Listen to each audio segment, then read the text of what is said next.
I'd like to call the meeting to the order. This is the Planning and Zoning meeting for the City of Lockport for August 10th. Please rise and join me for the Pledge of Allegiance.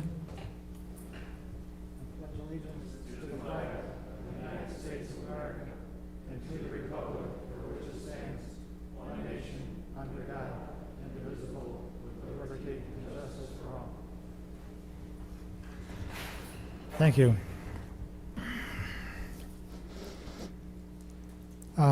Roll call for a quorum, please. You got it. Wheeler. Here. Garland. Here. Maloney. Here. Oxley is absent. Peters. Here. Likens. Here. Deskin. Here. We have a quorum. Thank you. Next item on the agenda is approval of the minutes of the August 10th meeting. Can I have a motion to approve? Second. Motion and second. All in favor? Aye. Aye. Opposed? None. Any questions or concerns about the minutes as presented?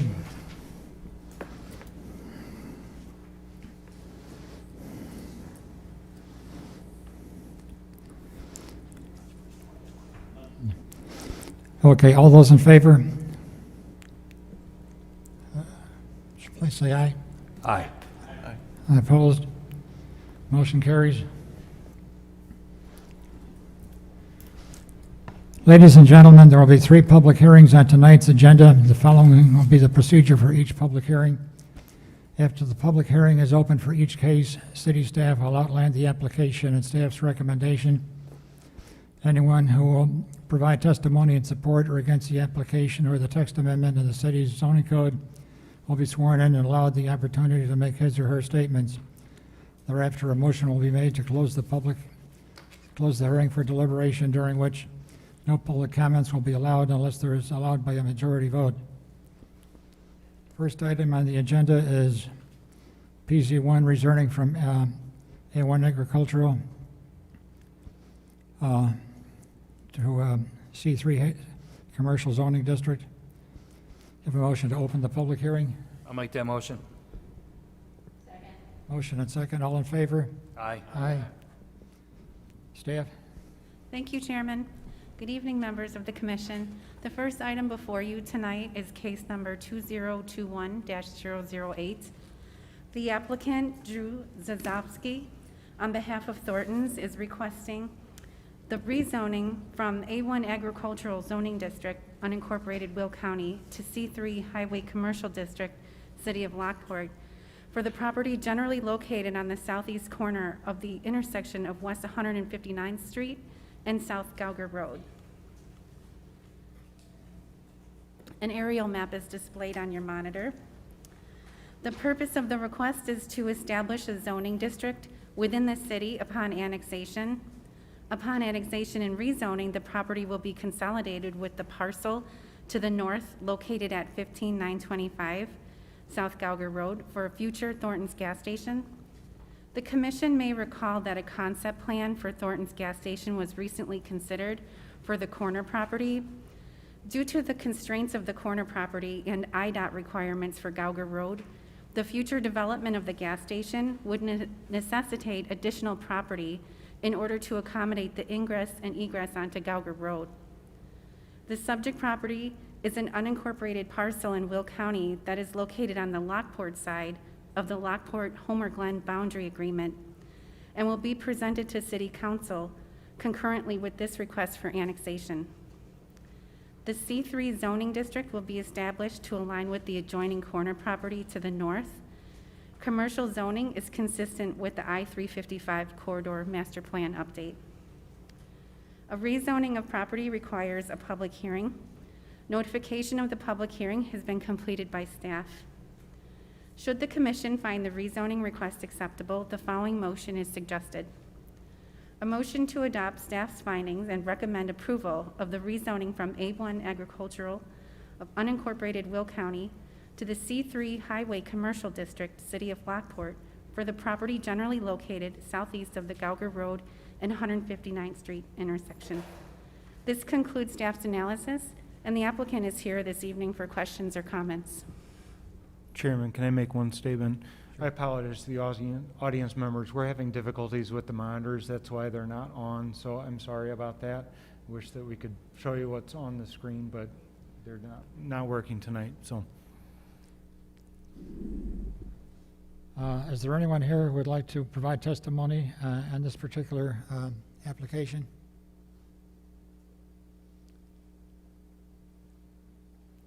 Seeing and hearing none, I make a motion to close the public hearing. Motion, second. All those in favor? Aye. Aye. Any discussion?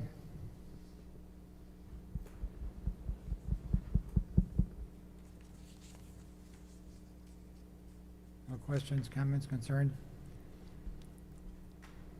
Okay, call for a roll call vote. Well, I'll make, Somebody make a motion. I'll make the motion to approve the rezoning from A1 agricultural unincorporated Will County to C3 Highway Commercial District, City of Lockport, for the property generally located southeast of Gauga Road and 159th Street intersection. Second. Have a motion and a second. Roll call vote, please. Got it. Wheeler. Yes. Garland. Yes. Maloney. Yes. Oxley is absent. Peters. Yes. Likens. Yes. And Duskin. Yes. Motion passes. Okay, when will that go to the City Council, Committee of the Whole? It will go to the Committee of the Whole October 6th for the Committee of the Whole, and at that same time, the annexation ordinance would be presented, and the final vote for both the annexation and rezoning would be the October 23rd, which is a Wednesday City Council meeting. Was it? 20th, okay, 20th. Okay, I thank you. can't do my math there. Okay. Next item on the agenda is special use permit for a motorcycle repair shop in the property located at 942 North State Street. I have a motion to open the public hearing. So moved. Motion. And second. All those in favor? Aye. And opposed? Motion carries. Staff? Thank you, Chairman. The next item is case number 2021-010. The applicant, Nathaniel Weiss, owner of Stretch's Motorcycle Shop, is seeking approval of a special use permit to allow a motorcycle repair business to operate for the property located at 842 North State Street. A special use permit requires public hearing.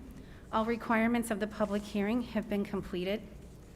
The subject property consists of approximately 10,000 square feet and is zoned C2 Community Commercial. Motorcycle repair is not a classification in the city's use classification table. However, it is considered a small vehicle under auto repair, which is classified as a special use within the C2 district. The property has had minimal updates over the last several years, and the property is improved with a 3,000 square foot building, a small parking lot, a gravel ramp, chain link fence, and a shed and retaining wall, both being located within the floodplain, which is located on a small portion of the southeast corner in the rear yard. Because the shed is located in the floodplain, it will need to be removed. Additionally, upon inspection, staff noted that the wood retaining wall was decomposed badly and could require repair or replacement prior to the use or the development of the rear yard. The applicant currently operates a motorcycle repair business in unincorporated Lockport. He desires to purchase the subject property and relocate his business to the city of Lockport. A business plan was provided by the applicant, which states that there are 5 part-time employees currently with part-time hours of 3 p.m. to 7 p.m. And according to the business plan, the intent is to hire an additional 1 to 2 full-time motorcycle repair technicians within the next 60 to 90 days and expand hours of operation. At peak hours, there could be up to 5 or more employees and customers parked on the site at the same time. The parking lot currently has only 4 parking spaces. The rear yard cannot be utilized for parking until a suitable surface has been provided, such as paving. The applicant has expressed that the parking lot would be constructed next spring. In the meantime, the applicant will need to demonstrate that adequate parking is available to meet the demand of his business. A shared parking agreement, if arranged with a neighbor, is acceptable. Additionally, motorcycles are delivered to the shop via trailer. The constraints of the small site would make maneuvering of the trailer on-site difficult without taking place on State Street. A diagram demonstrating trailer movement will be a condition of approval. A site improvement plan will be needed for a new parking lot.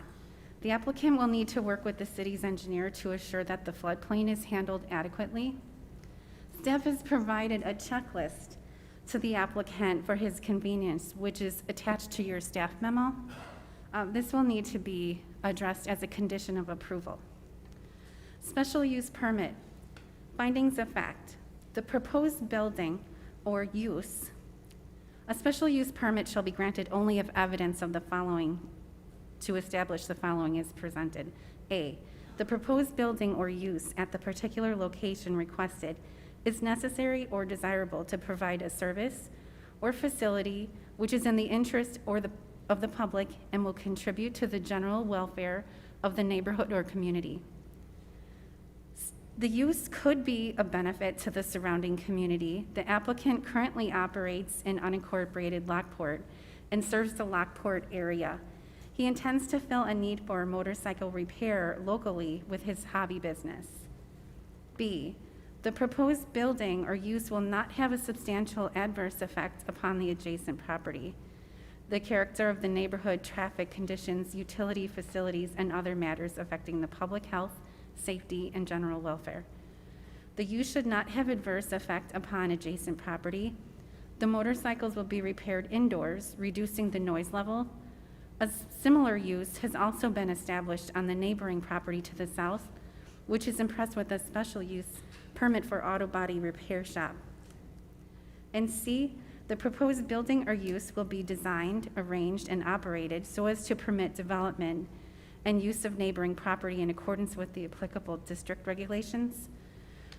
The motorcycle repair use should not hinder future development of neighboring properties. Currently, new development is not taking place. The city's engineer staff has completed their review of the special use and had provided comments. And the special use was also reviewed by the Lockport Fire District and Building Department inspector. Neither provided comments at this time. Should the commission find this special use permit for a motorcycle repair shop acceptable, the following motion is suggested. It's also displayed on your monitor and is subject to certain conditions as follows. A motion to adopt the findings of facts as presented to recommend the approval of the special use permit for a motorcycle repair shop within the C2 district with the following conditions. 1, a new business permit will be needed from the city's building department. 2, all repair activities shall take place within an enclosed building. 3, inoperable motorcycles or any other inoperable vehicles shall not be stored on the property within public view. 4, expansion shall not occur. This could result in the revocation of the special use permit. 5, the parking lot and premises shall be operated in an orderly manner within the parameters of the special use permit and shall be maintained in accordance with city code. 6, outdoor surfaces should be lit appropriately. Any new outdoor lighting shall be reviewed and approved by the city. 7, new signage will need to adhere to the city's sign code. A separate sign permit application shall be submitted and approved for all new signage. And lastly, 8, staff's attached list of conditions shall apply. Prior to operating the business, all items identified as phase 1 shall be completed. This concludes staff's analysis. The applicant is here this evening for questions. Okay, thank you. Is there anyone here who would, wants to provide testimony in regarding this application?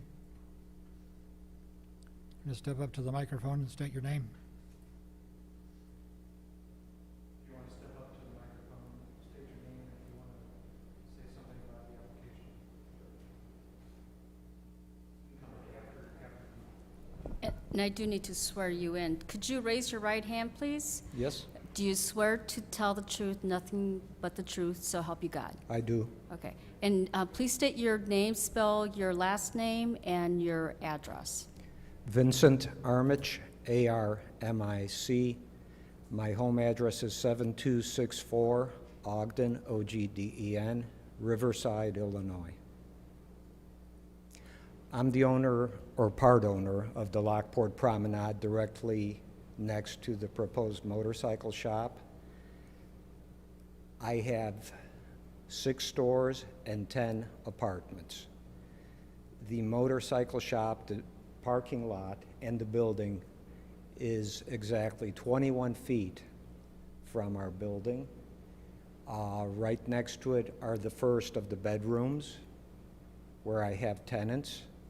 And I'm just, I don't feel that it would be a good fit. I understand they're saying they're gonna bring motorcycles on trailers, but all you have to do is be somewhere on State Street on a nice evening, sitting outside eating or drinking. And we also do have various people that work split shifts or sometimes night shifts, which necessitates sleeping during the day. So those are my arguments against it. Thank you, sir. Thank you.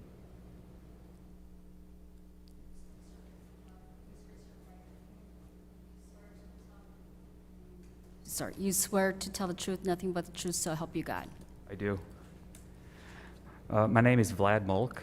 I'm Vlado, last name Mulc. My address is 1109 Woodview Road in Burr Ridge, Illinois.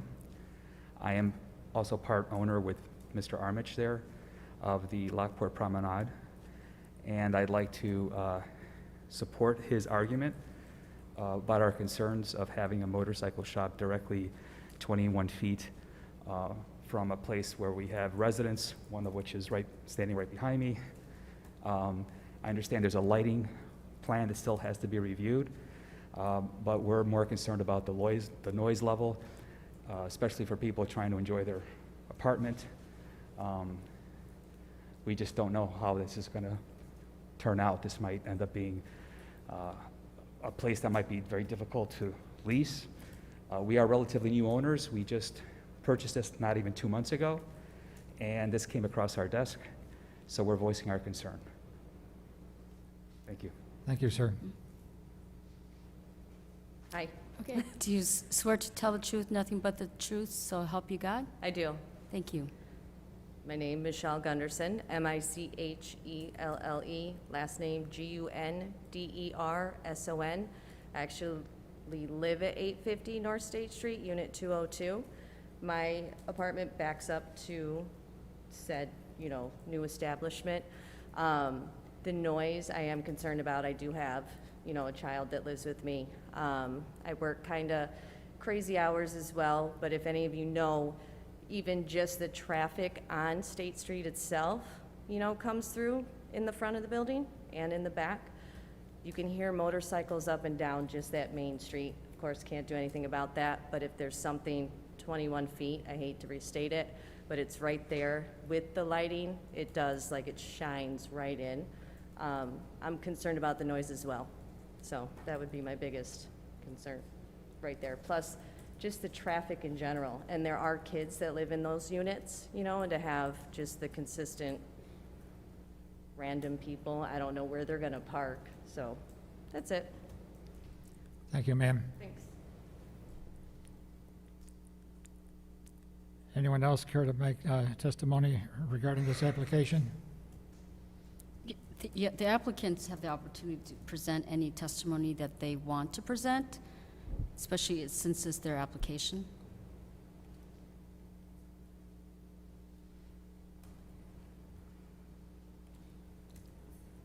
And I'm going to swear all three of you in, if you're all three planning on providing testimony. So for the record, all three would be raising their hands. Do you swear to tell the truth, nothing but the truth, so help you God? Yes. Thank you. Yes, hi, my name is Beth Weiss. I am the wife and spouse of Nathan Weiss, who actually owns the Stretches Motorcycle Shop.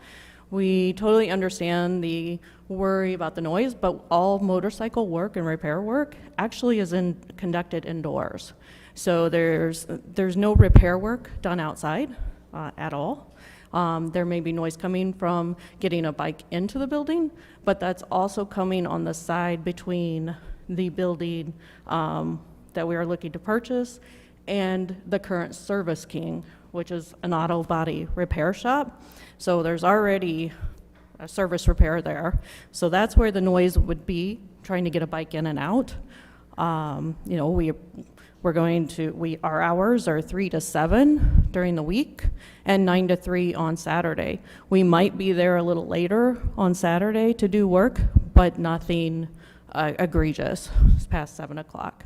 So again, most of the work is done inside. We do have to turn the bikes on to make sure that they run and they're out, but that is something that we are prepared to address.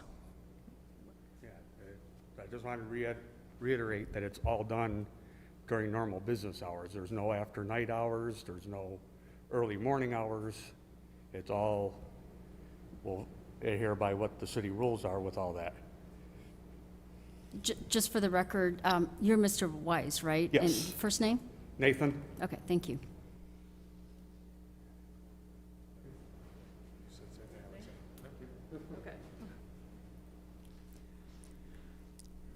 Okay, I need a motion to close the public hearing. Motion and second to close the public hearing. All in favor? Aye. Aye. Motion carries. Panel, any questions or concerns? So it sounds like the biggest concerns, at least Turn your mic on. a little closer. Is that better? There we go. It sounds like the main concerns are noise being number one and then lighting being the second one. I know we've addressed lighting in here before, and that would be part of the phase one that they had here, that they would need for the special use. Is that Really, correct? if they're going to add any lighting to what they have, they would need to submit it to the city for approval. We're not asking them to add any lighting to what's already out there. So everything that you see out there currently is really all it will be unless they need to light more. Does the applicant plan on adding any more lighting? No. Okay. And then this, If I, for the record, I just wanted, for procedural wise. yeah, right. The body, the commission closed the public hearing. You have the ability to reopen it and ask the applicant or any of the members of the public those follow-up questions. But the opportunity to do so would have been before the close of the public hearing. But again, if the majority can vote to open up the public hearing again and allow members to present testimony or to respond to questions. I would appreciate it if the applicant would come up to the podium here and be prepared to respond to any questions or concerns raised by the board here. Could I ask for a motion to reopen the public hearing to present testimony, and for the record, all the people are already sworn in? So moved. To reopen the public hearing. Second. Motion and second to reopen the public hearing. All in favor? Aye. Aye. The public hearing is now reopened. Mr. and Mrs. Weiss, if you want to come up, I believe the commissioners have some questions for you. And I guess the other piece was the noise complaint, or just the possibility of noise complaint. Is there any mitigation factors that you can put in place as far as like dampening, deadening, something along those lines that would curb anything like that? Like, I mean, on the interior of the building, is the work going to be completed on the interior of the building? Yes, On the everything's motorcycles? completed on the inside. and Test the- runs and everything would be? Well, we take the bikes out and we'll go down Archer Okay, on a ride. okay. So we can look at noise deafening in the ceiling, but it's a concrete building with, what, cinder blocks? Yeah, it's cinder block So building, and it's pretty the wide. rafters got 18 inches of insulation in them. And if I could address the trailer issue as well, we have identified it's called a trailer moving dolly. so that once you pull the trailer in and you move the truck, that trailer can be moved in like a 360-degree angle, so there's no trying to maneuver a truck around with the trailer. So that's addressing that. And lighting, the lighting would be at the front, what would light up the name of the sign. There's no additional lighting that we foresee. You said your hours are 3 to 7, Monday through Friday? Correct. Okay. Will dirt bikes be part of the motorcycles that you work on? No, we do not work on dirt bikes.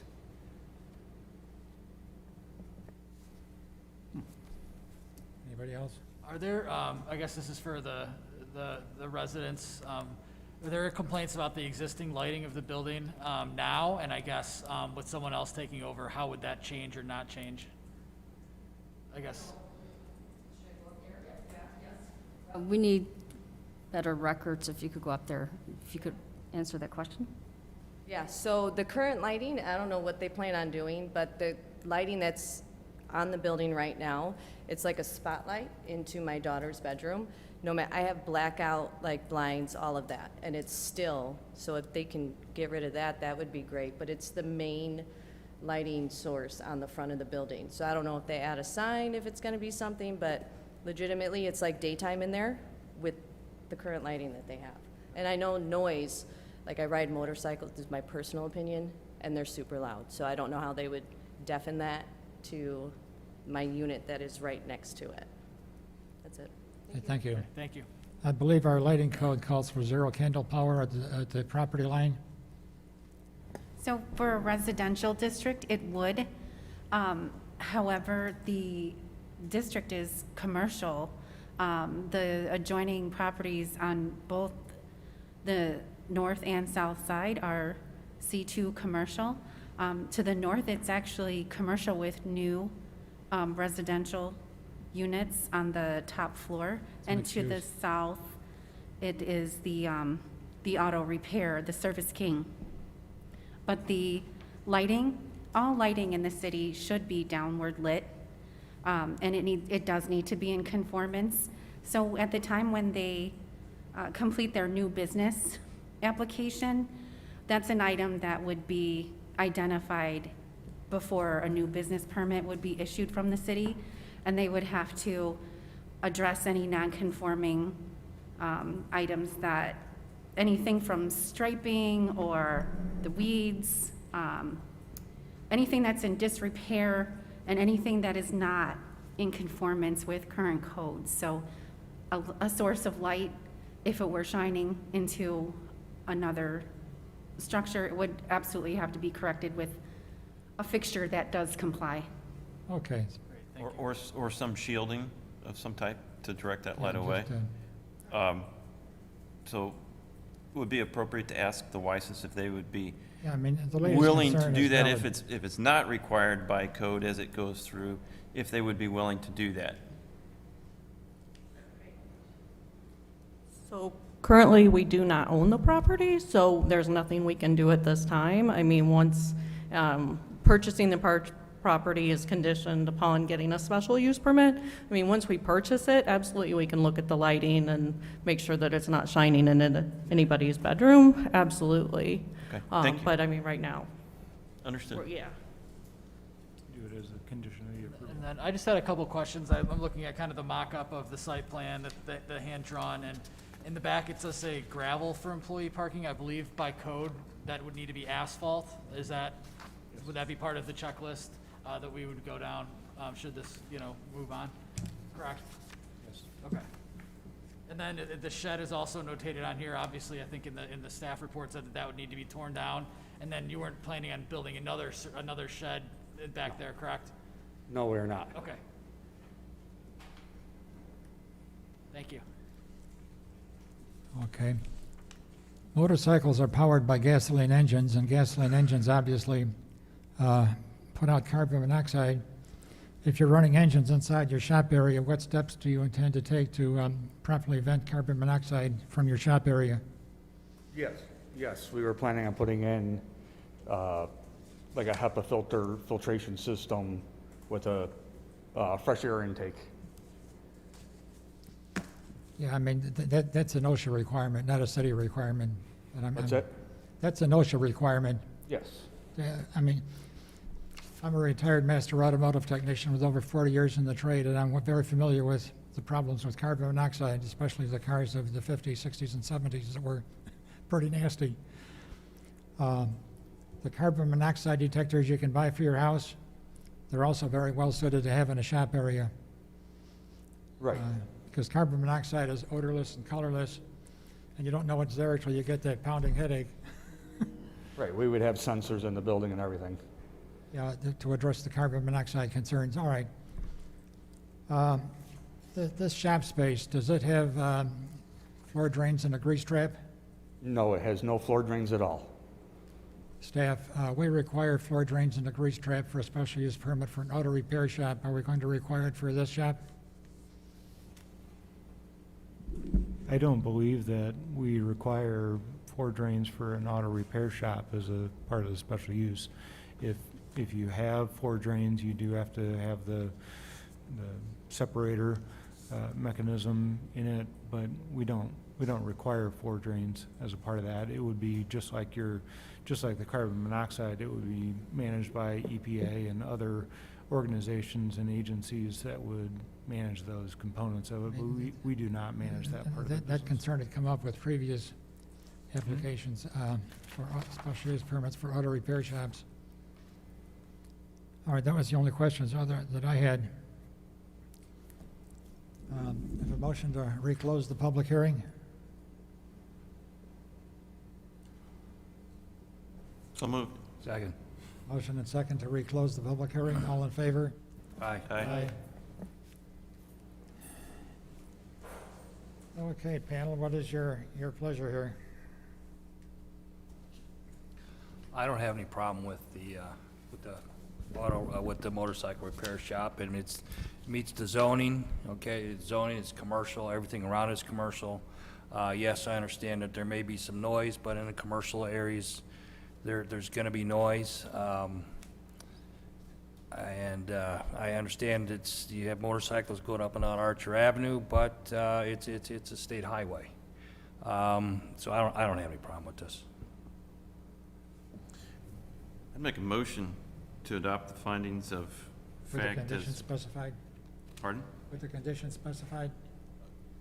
I make a motion to adopt the findings of facts as presented to recommend the approval of the special use permit for motorcycle repair shop within the C2 district with the 8 conditions as noted in staff's report, and also the condition of adjusting the lighting to limit spill into the neighboring residential apartments or as required by the lighting requirements from our code. To adjust the lighting to limit spill into neighboring residential apartments and or as required by our zoning code. Need a second?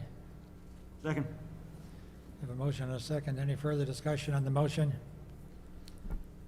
Hearing none, roll call vote, please. You got it. Wheeler. Yes. Garland. Yes. Maloney. Yes? Oxley is absent. Peters.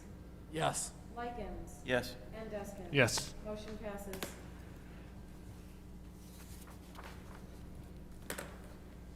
Okay, the next thing on the agenda is PH3 zoning ordinance text amendment related to the permitted uses, gas stations and so forth. A motion to open the public hearing? I'll make that motion. Motion. Second. Motion and second to open the public hearing. All in favor? Aye. Aye. Motion carries. Staff? Good evening, commission members.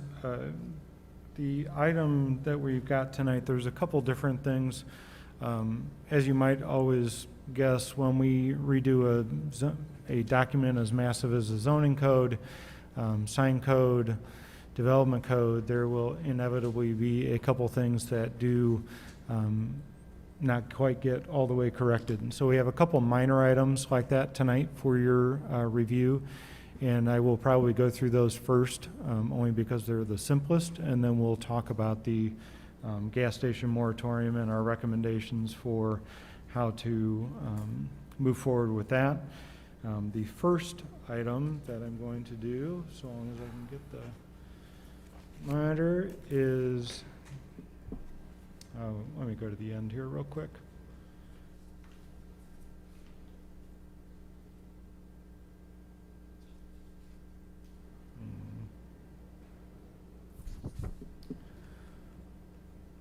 Well, that's interesting.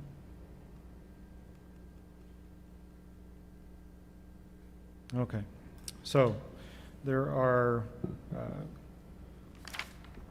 three items right off the bat. First one is section 156.023, paragraph E, section 2.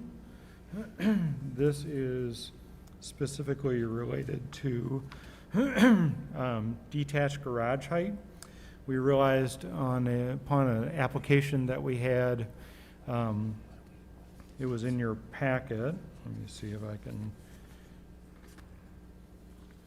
So if you have your packet that had, it was like, looks like. I thought we were in a public hearing for The gas stations. gas stations. It's in the text amendments. Yep. It's all. Yeah, and it's all minor in text one. amendments, yeah. And various text amendments. Yeah. So I want to go through the text amendments first because they're the simplest to review, because most of them are just Scrivener's errors for the most part. But this first item is related to detached garage height. The way it was described in the previous zoning code and carried over into the new zoning code led to a little bit of confusion on an application that we had. And so the recommendation is under that bulk regulation section to basically say that detached garages shall not exceed the height of a single story of the principal structure exterior elevation, rather than saying that it should be the height of a single story on the lot, because a single story could be any height without reference to what the principal building is. The intent of the original writing was that it would be consistent with the principal building on the property, and so we want to make that word change on there to just say it's consistent with the height of the principal structure's single story. The next one is directly underneath that, and it's just simply changing section 156.173 to 073 instead of 173. And then the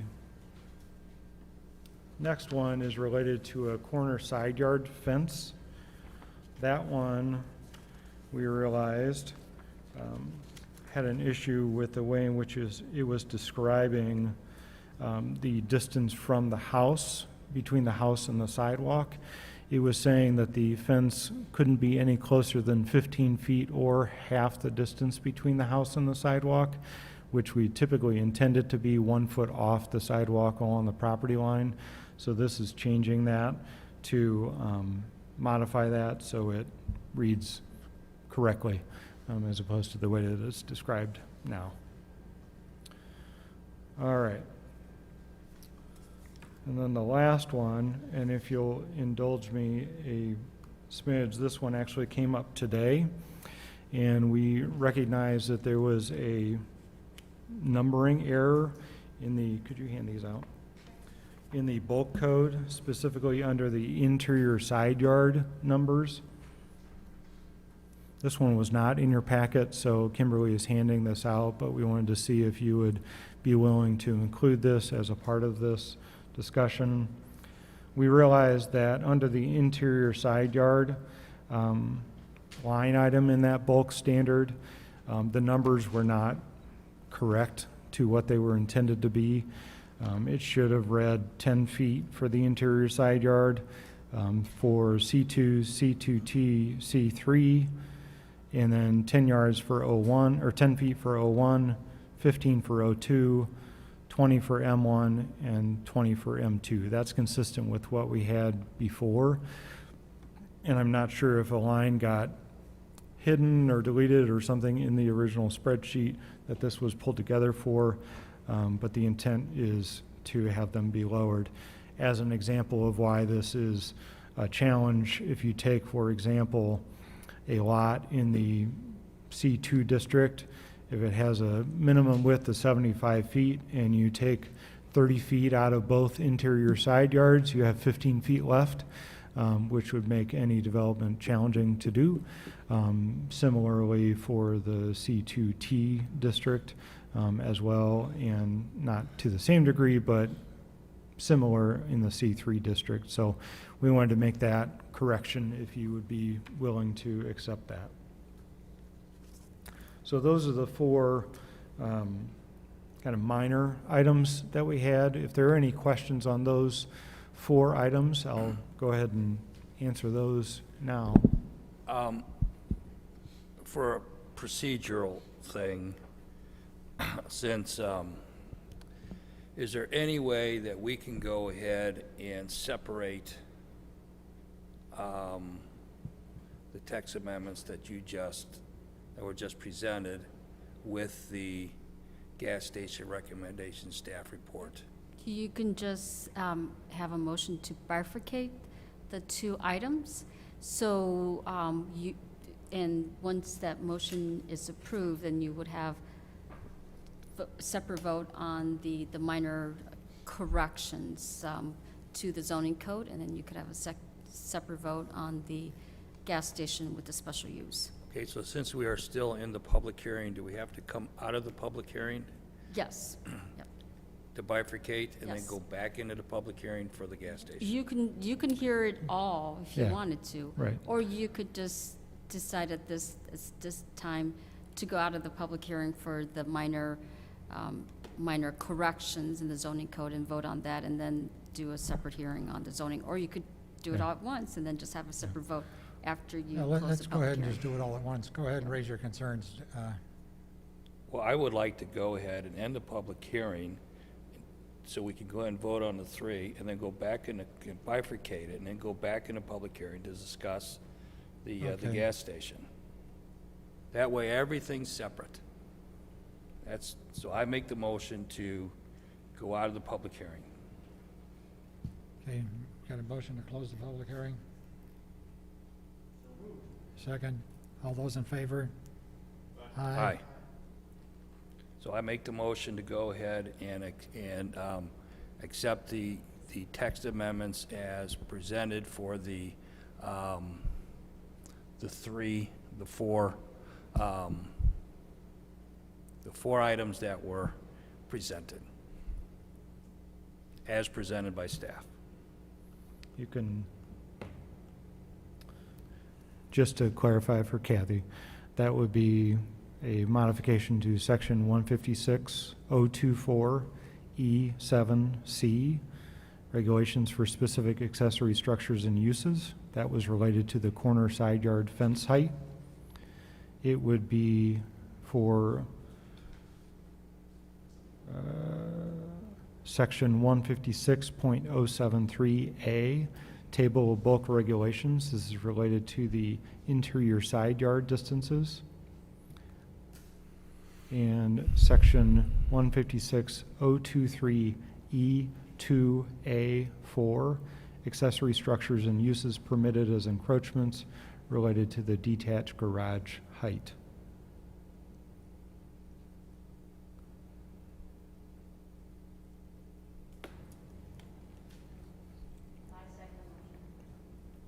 Okay, we have a motion and second. Any further discussion? Roll call vote, please. Okay, Wheeler. Yes. Garland. Yes. Maloney. Yes. Oxley is absent. Peters. Yes. Likens. Yes. Baskin. Yes. Motion passes. So I make a motion to go back in the public hearing to hear the gas station recommendation staff report. I'll second that. A motion and second to reopen the public hearing. All those in favor? Aye. Aye. Motion carries. Okay, so just to bring everybody up to speed, on August 4th, the City Council passed Resolution 21080 that approved a moratorium on new gas station developments to determine the proper zoning classifications for such establishments. In the time since, the city staff has been researching the topic in order to present recommendations to the PZC in a public hearing setting and subsequently to the city council at a later date. The purpose of the study is to, 1, evaluate the impacts of gas stations on future development, 2, identify appropriate zoning controls to manage the impacts of locations and mitigate the clustering of stations in a smaller area, and 3, protect the health, safety, and welfare of surrounding residents. The current code, well, let me go do this first. So we did a whole host of different research projects, mini projects, all of which were outlined in the memo that you were provided with in your packet. We looked at the surrounding community zoning designations and any conditions that those communities had if it was a special use permit for gas stations. We looked at similar Midwestern community zoning designations and conditions. We spoke with the state fire marshal and the state IEPA. We looked at best practices from other states, the US EPA recommendations, as well as planning related legal, functional, and spatial considerations. The existing zoning code designations that are currently in the code are for gas stations are a special use permit in the C1, which is a grand total of 1 property in the entire city. In C2, it is a permitted use. In C2T, it is a special use permit. In C3, it is a permitted use, and in M1, it is a permitted use. It is not currently allowed in the C4, the O1, the O2, and the M2 districts. Key to understanding the differences between a permitted use and a special use permit is understanding what they mean. Permitted use means that the use is allowable to be located on land that is zoned in a district where the use is allowed. It infers that there are few, if any, impacts that the use has on the surrounding area, requiring special conditions to be applied to the development. A special use requires particular conditions as to their proper location in relation to adjacent properties, orientation on a subject property, and compatibility with established or intended uses. As examples, in case you don't have them, would you hand these out too for me? What you're getting are basically the existing special use conditions that we currently have in the code. So, and why I wanted to show you this is, these types of conditions, these types of special uses aren't uncommon, and we have identified a whole host of others that have been in the code for decades, honestly, and some in recent years. We have special use and additional standards and criteria for airports, heliports, mobile homes, drive-up facilities, contractors' yards, car washes, mining, unique uses, planned developments, outdoor restaurants and bar permits, cargo containers, medical cannabis cultivation centers, dispensing organizations, secondhand retail stores, automobile dealership, used high-end vehicles, and a bed and breakfast.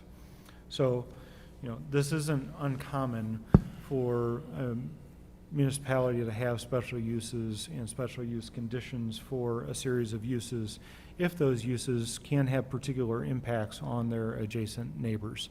We heard one tonight related to motorcycle repair. That's always something that is a special use in a number of different districts because of the obvious potential issues that arise when you have loud equipment, noise, outdoor storage, outdoor repair, a number of those different things. We want to make sure that we preclude from happening so that it does not impact the adjoining neighbors or the adjacent uses. So through all of that research that we looked at, all of which was in your packet, we came up with a recommendation for how to go through the proposed zoning code designations. And our proposal is this, that we would not allow gas stations in the C1 and C2T districts. And just as a reminder, the C1, the only one that we have in the community is the triangular parcel at the 5-corner intersection at Garfield, just west of Garfield, at Lincoln and 13th Street? 13th or 14th, and Division Street. That parcel is the only one that is C1 in the community. The C2T district are most of the properties along State Street within our core downtown, and the intent, as a reminder, was to provide a transition between the residential areas to the east and partially to the west into the downtown core. And then change the permitted use to a special use permit for C2, C3, and M1. The conditions, after doing a host of research with the other communities and in other places, are as follows, or the recommended conditions, I should say. Very similar to the auto repair, no inoperable vehicles shall be stored outside a building at any time. No overnight parking is allowed. That inhibits semi-truck parking in some areas where they have a diesel, such as a Thornton's or something similar to that. Any vehicle repair, servicing, or maintenance shall be conducted within fully enclosed portions of the building, very similar to our hearing tonight. Any building that contains vehicle repair, servicing, and maintenance associated with a gas station is prohibited within 75 feet in any direction of any residential use district or lot containing a residential use. When this use is located on a corner lot with access from both streets, it shall have no more than one full movement access point per frontage. A controlled right in and out access point is allowed in addition to the full. When this use is located mid-block or with access from only one street, it shall have no more than two full movement access points from that street. That is subject to engineering review, IDOT review, any of the agencies that have jurisdiction over our roadways. That's simply a guide that we would use as we evaluate the different site plans. For the fueling station canopies, all the under canopy lighting shall be recessed so that no light lens projects below the canopy ceiling, and the canopy fascia shall not be internally illuminated. That's an issue that has somewhat been mitigated today because many gas stations, especially the larger brand names, have come to better understand that almost any community requires that the lighting be recessed into the canopy because of all the glare that has come off of those undersides of the canopy in the past. The use shall be located where vehicular access is only from a street designated as a collector or arterial. All outdoor display of goods shall be kept within constructed enclosures or walled areas consistent with the principal structure, materials, and design. Thornton's had that or has that in their proposal. Any new gas station proposing to locate within a half mile of an abandoned gas station must develop the existing location before a new one can be developed. This use shall not be located, this is directly measured from the property line to the property line, within 300 feet of a public open space, within 1,000 feet of another gas station or truck stop, within 1,500 feet of a facility used for assembly of people, within 500 feet of a public water supply wells or storage locations, within 100 feet of naturally occurring surface water or mapped 100-year floodplain, and then last, existing gas stations in compliance with the distance requirements at the time of development is deemed compliant if improvements or developments occur after the time of the development approval. Those are our recommendations. This is totally open for discussion in this public hearing. If you have thoughts or things that you would see would like to see adjusted on that, our recommendation is, if you find it acceptable, that the following motion is suggested: a motion to recommend approval of the text amendments as presented, and specifically this would be related to section 156.074 permitted uses related to the use table, section 156.123G additional standards and criteria related to special use standards for gas stations. That last one is, in essence, if you take the sheet that I handed out to you, it would basically just become number 17 on that list, right behind bed and breakfast. With that, I'll open it up to any questions, thoughts, recommendations for adjustments. I have a few thoughts. I'm okay with the recommendations of C1, C2, and all that other stuff. I'm good with that. I'm good with 1 through 8 of the list. I'm good with 1 through 8. I have issues with 9 and elements of 10. And so, the issue I have with 9 is any new gas station proposed to locate within a half a mile of abandoned gas station must develop the existing location before a new one can be developed. Well, so I try to think of where would be a place where we could put a new gas station within a half mile of an existing abandoned gas station, and I couldn't think of any place.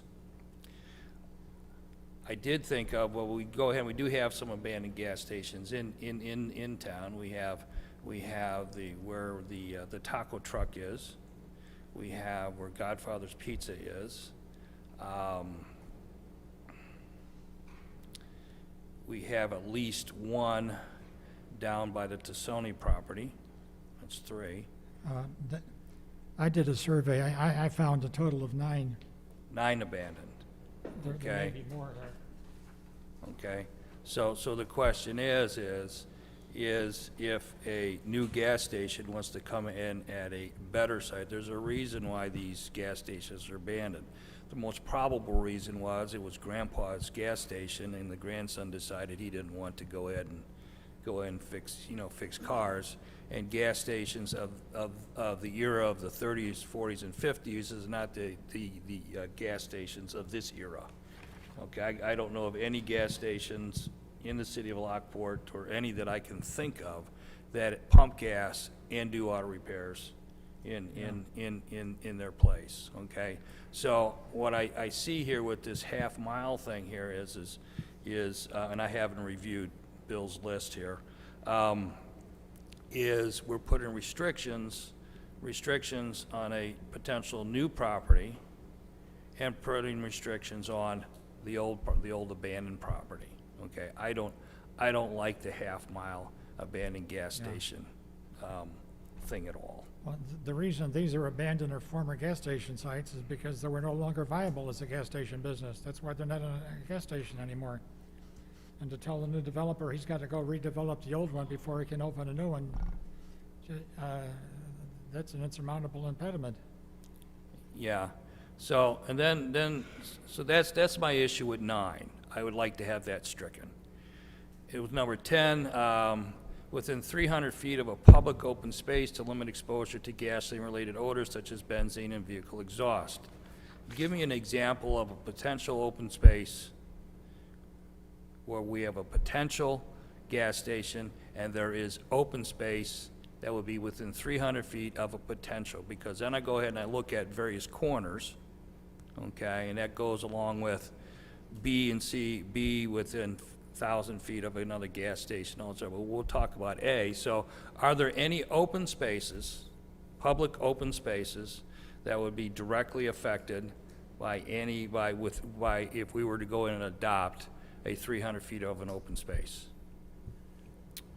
The ones that I could think of would be the backside of Milne Grove, that has the hill down in the lower area that we have a lot of the school kids are all out there playing during recess. If something was to develop on 9th Street on that other side, right where the church and the auto dealership is, that would probably be within 300 feet. There aren't a lot of others that are publicly open space that would be impacted by that. Okay, I still don't like it. B, within 1,000 feet, another gas station or truck stop to limit joint leakage and concentration of odors. And so once again, as I look at the viable places where gas stations could possibly go here in town, such as the northwest corner of Gauger and 159th Street, okay? That is approximately 300 feet from the corner of Thornton's. So if we were to go ahead and say we can't do within 1,000 feet, well, that's the end of development of that corner. what else is gonna go on that corner next to a, entrance onto the tollway, unless we have 3 or 4 hotels that wanna come in there. The other viable corner would be the corner of the southwest corner of Farrell and 159th Street. In the past, the BP Amico station did receive approval, okay? Once again, it fails in 2 aspects. Number one here is, it's about 160 feet away from the Shell station, and it's 700 feet away from Murphy's. So that eliminates that corner. Then we have the corner of 143rd, the southeast corner of 143rd and Archer.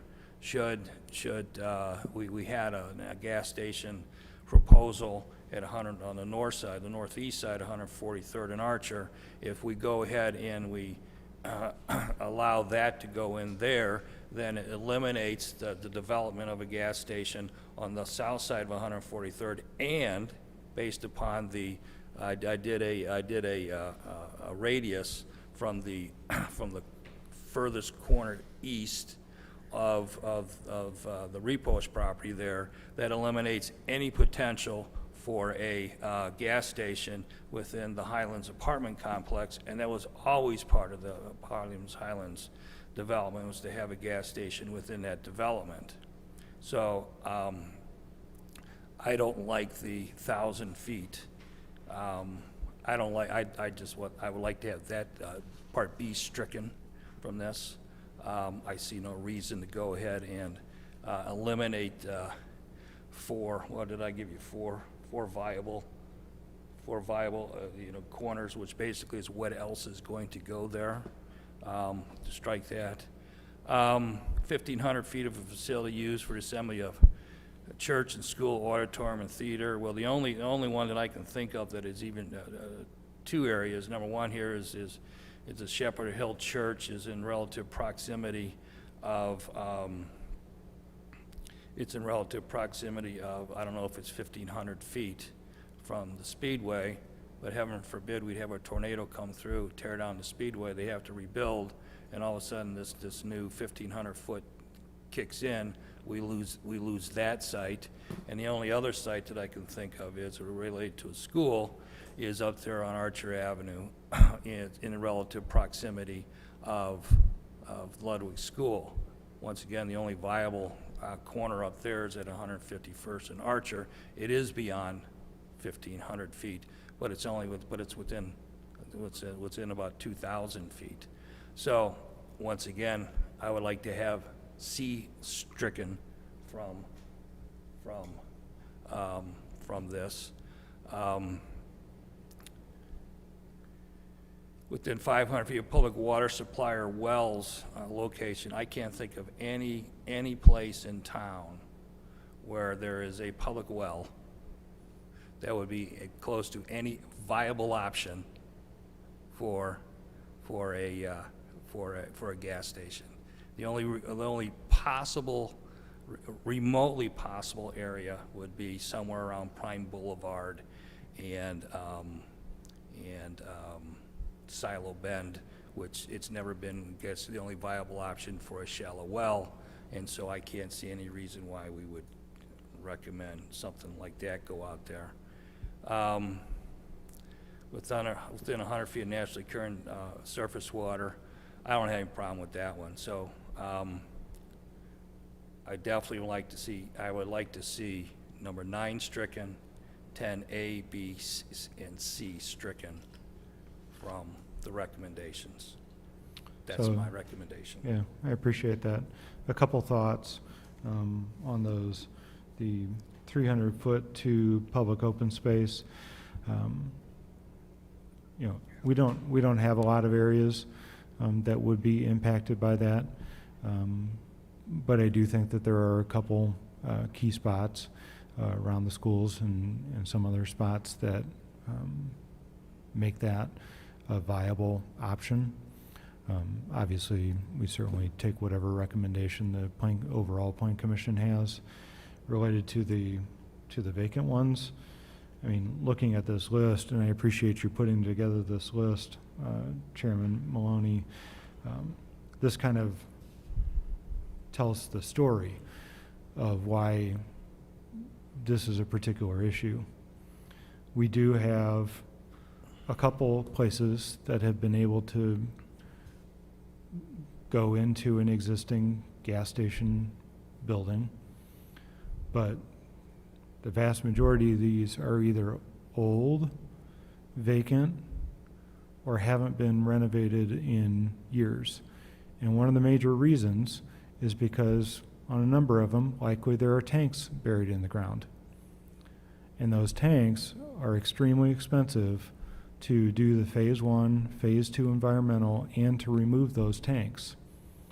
When we looked at the Tassoni properties for redevelopment, no developer was willing to pay the environmental fees to even get the studies done. So the city paid for them. I believe most of these sites have the underground tanks abandoned in place, which is allowed under Illinois EPA rules. If Correct, If but the not surface for, is paved, but not meaning for, concrete or but not for asphalt. redevelopment. The issue is that, yes, you can pave them over and you can have them be abandoned, you can let them sit there forever. But the minute you start to break open that concrete or that asphalt to dig a foundation to actually do a redevelopment on that property, then you need to remove those tanks. And that's one of the biggest impediments that we have to redevelopment on all of these corners.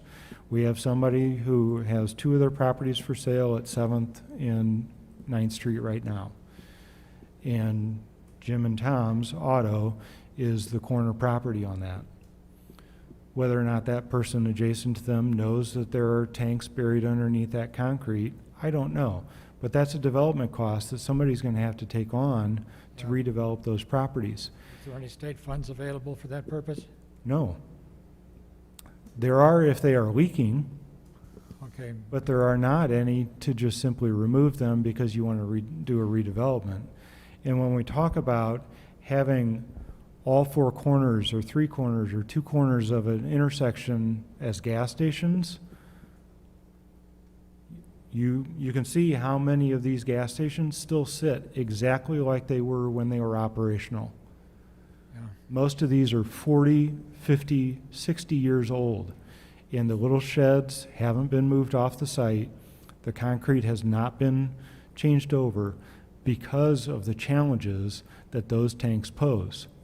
And so if you put gas stations on every corner that you want, this is what you'll get. Jim and Tom's is still here, and it still sits on the 7th Street corner, not only probably because they don't want to go anywhere or they're not looking to sell, but their property is going to be very difficult to redevelop. Not only is it small, but Yeah. it has tanks buried on it, more than likely. I can't say that for sure, but likely it's a cost that no developer is willing to incur for a property that size. But the objection, though, is that nobody within a half a mile of Jim and Tom's No, or Dan's Automotive. abandoned. If the site is abandoned and sitting there with no use being currently so nobody would make somebody go to Godfather's and kick Godfather's out. Nobody would make Jim and Tom's go out of business and leave because another gas station wants to come in. If we have a gas station that's sitting there that has been vacated, it's empty, it's been sitting there for years, why we would ever want to allow a gas station to go across the street because it's easier, Well, from a planning standpoint, I have a challenge with that. Well, here's something to think about. We take the taco truck location, Mhm. and we take Godfather's. They're within a half mile of each other. So somebody wants to go ahead and say, I want to turn Godfather's into a gas station, or I want to turn the taco truck location into a gas station. If we go ahead and we have a requirement of a half a mile, that means they would have to go ahead and develop both of these areas, because one would be left vacant. That's, it's the objection here is we're putting restrictions on future development of a far more viable area. I don't know where that area is, but it falls within a half a mile. We take Godfather's and we take the taco truck. What are they? They're what, 600 feet apart, 700 feet apart? So if it's within a half a mile, neither of them can go ahead and be developed as a gas station, based upon the language. No, not within, you can't, must develop the existing location before a new one can be developed. No, But you can't that's not develop saying at that. either one of those because it's within 1,000 feet of the speedway. Exactly. That's another objection.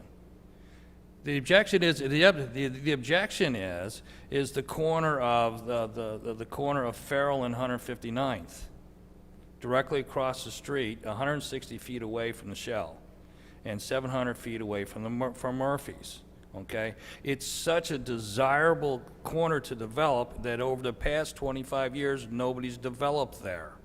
That's how desirable it is to anything other than a gas station, okay? Sometime in the future, as soon as Thornton's breaks ground, somebody's gonna go diagonally across the street to the northwest corner of 159th and Gauger, and they're gonna go ahead and start talking to that person who owns that ranch house. I don't disagree. I would say, That's why we eliminate it. is that really what we want, though? We want 3 gas stations on a corner. That's the vision for our entrance into the community.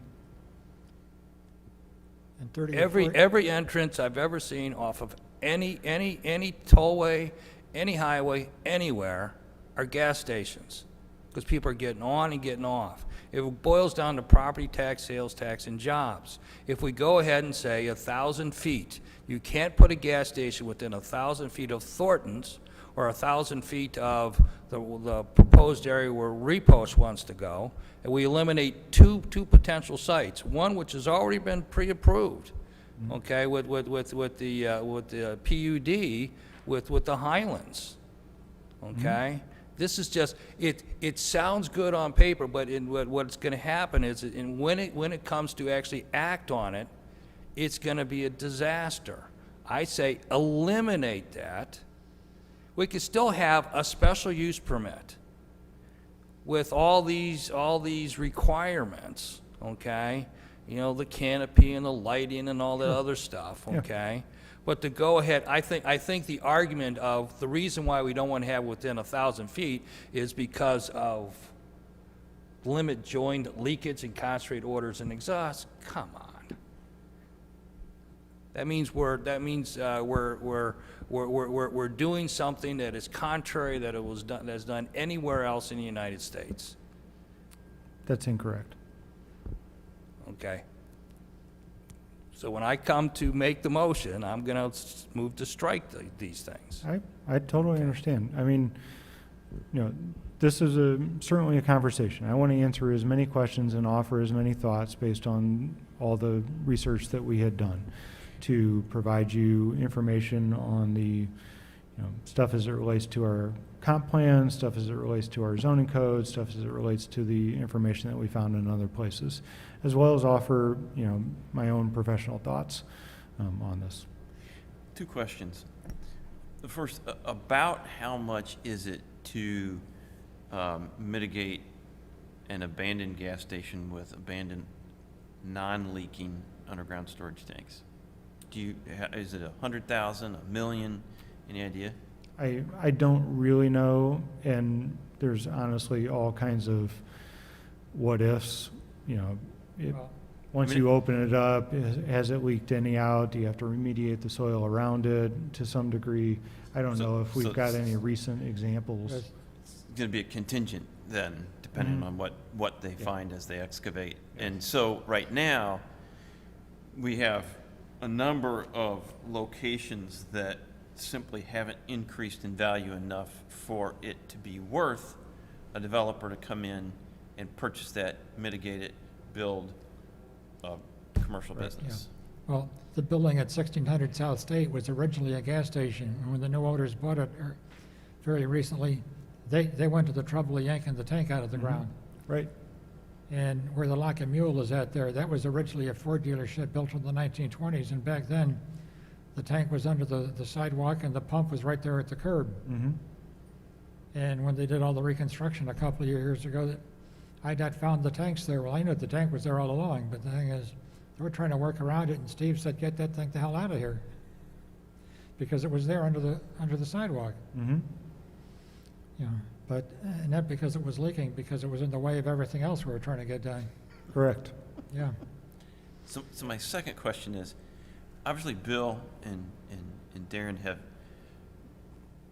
to a degree, visually tried to, or in their minds, tried to understand, okay, after 1 through 11, what is left?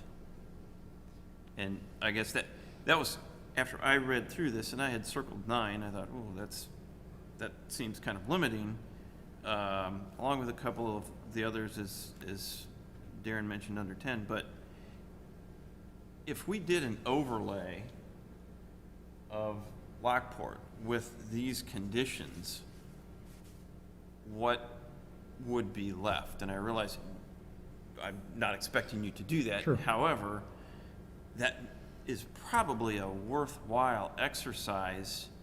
May not take that long to say, and you've started to do it as an example Right. here. Mm-hmm. And I think this is a very powerful graphic, and if that was done, with the city in mind, we would see, well, there's no places left, or there's 2, or I don't know. And then if the only places left really are some of these abandoned sites, then does the city decide we've got to get this, really great corner that is a first impression or an impression on our city? We need to just buy it, we need to remediate it, and then we sell it to the top bidder. I don't know. I mean, that obviously Yep. that's over my head, but That's what, from- that's what countless municipalities do in order to spur redevelopment. And, I've probably done 45 downtown and corridor master plans. And inevitably, there are gas stations in the middle of where everybody wants to develop the next, 3-story apartments, retail center, all that kind of stuff. And it pretty much puts the stops on, shoots the a lot of performa it. right down the toilet. right? So, Yeah, and this is a good discussion, Yeah, I think. right. We gotta figure out how to get there. I agree with striking number 9, and if we can't strike part of 10, at least cut down the distances considerably. Number 4 on my list was the corner of 12th and State. That had been a gas station, and then for a while the building had a laundromat, and then it was completely gone. I don't know if the tanks are still on the ground there or not, but the pavement is all gone. So the thing is, if the tanks are still underground and the pavement is gone, that needs to be remediated. Only if somebody does something there. Yeah, well, that's what you have all these people in Springfield for. But, yeah, I agree with Darren that number 9 just overly restricts. And it's really a major impediment to much of any new development at all. To tell a proposed new gas station, you must have developed the existing site before a new one can be developed. Is that saying he's got to remove the tanks and he's got to reopen it as a business? And I see your point, Yeah. Lance, to say, okay, if the city's not going to be proactive and purchase, mitigate, and resell, what are the other levers to try to get this done, other than Lockport being the most highly desired town in the southwest suburbs, and everybody wants to build here, and Right. the real estate is through the roof, and I'll take it. Right. I don't know. Where something like a number of these things will impact the most is on the State Street corridor, because we have so many existing gas stations either in service right now or have been abandoned or redone as Godfathers, and all the ones that have been pointed out tonight. Yeah, that was going to be my question. In terms of the C2T, you have, I believe, the Citgo operating, and I believe the Shell operating, that would be C2T. My worry is if those go out and let's say someone wanted to backfill that, we say no to a gas station, now it becomes the Tassone property, and it just goes to hell, and it's sitting there as a parking lot, right? So that's the only, that's one of the concerns that I had, is when, like, I'm fine with saying no more in those areas. I think that's actually like an incredibly good idea, but where I do get a little worried is that Citgo property, that goes out, somebody that wanted to come in and make it something that looked better, I don't know, like a brand new, whoever's Quick Trip or something like that. I'd rather have that than just have it sit there and be nothing going forward. So that's kind of I don't know if we can grandfather in existing operating stations in C2T to be redeveloped as gas stations, but say no new. I'd be fine. I'd be a little bit better with that language, just because of those couple examples that we do have, because I don't want those turning into some of these other ones that are out, that have been out for 15 years, and it would be a lot harder to redevelop the Tassone property as a gas station than it would be for the Citgo or whoever else. That's the only concern that I have in terms of C2T, because I love the C2T thing we did, and I think it's great, and I think I wouldn't want another gas station down there. But if there was if Citgo went dark and then 6 months later someone wanted to reopen and we already had it just completely, you can't do that, that would be tough. Yeah, no, in the situation where, and honestly, that's kind of the point, is if Citgo or Shell or Speedway or one of those does go dark, as opposed to building one across the street because you still want the market or whatever, you go on the Speedway site or you go on the Shell site to redevelop that. I just think there's some language that we could say that, it has to be within a certain number of years or whatever, because if we have some of these that have been not gas stations for 35 years, that we're trying to now shove down a developer's throat instead of something that's been 5 years, then, there's a little bit of difference, but I know it's a tough way to massage the language, so. Yeah, no doubt. And we can certainly think about how to better manage it. Maybe that's to, Commissioner Duskin's point, maybe that is a better way to manage that, is to try and think of a little bit different language to do it. Because honestly, this sheet is concerning. And if you add the other gas stations on State Street that are currently operational to this list, the list gets significantly larger, and all of these are within a mile of each other. I missed the taco stand. Sure, but It should be 10. what this is, it's an example of the long-term effects of gas stations, and it's why it is important to, just like we would with an auto repair store or other things, to understand the impacts to the adjacent neighbors and the long-term impacts, even more than an auto repair store or shop. Gas stations have significant long-term impacts, many of which all the vacant ones on here are examples of. And, one of the intents of this thing is to try and figure out a great way to better manage that, so that we don't have operating gas stations on every corner and vacated gas stations once the operators move on. Well, and I think the whole exercise, even just going through this, I think supports, and I would think that everyone would probably agree that it supports our idea to put them all into a special use permit, right? Not so that we can say no if we have X, Y, and Z reasons, but to put something just on a complete no list is a little bit tough, I think, for most of us. But also removing it from an automatic yes, because I think if something's zoned, we've had this discussion several times that, we're not in the business of saying no to something that already fits the existing zoning. So I think by turning it into a special use, I think that's something that I think we all agree on. But I think there is just some of this massaging language that's the holdup in my opinion. Sure. Yep. So the next question I have is how urgent is a decision based upon what we've discussed tonight? How urgent is a decision that has to be made by the Planning Commission and the City Council for any of the inquiries that have come in in the past, and I know there's been several in the past couple of months, and I'm sure some of them have been on the viable sites versus the non-viable sites that I discussed.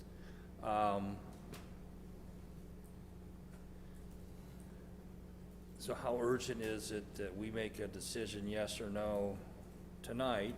Could it wait another month or not? If I So could the- respond so to the- that, the moratorium on moratorium gas is, station will expire October 4th, 4th 6th. or 6th, October 6th. weeks. So, Yeah. yes, so. It's the- Basically, it's laid out so that, you know, we would review this here tonight, work through any of the details or recommended modifications or language. It would go to city council at the third meeting in September. Yeah, third meeting in September, and then the first meeting in October. So would a Yeah, viable third meeting in recommendation, or yeah, would there- a, There's no third meeting Yeah, in right. September. So- Third Wednesday. so Yeah. would a recommendation from the planning commission be that the planning commission would, I would think that we would all agree 1 through 8. Mhm, We have issues with 9 and parts of 10. mhm. Not make the specific recommendations of what, because I don't Sure. know what the specific recommendations would be, okay? And let the city council decide what they're gonna decide anyway. And at the same time, like the fact that Bill came up with this list, Mhm. identified areas that no one else had ever thought of, and I really like Scott's idea of kind of mapping out some of these things.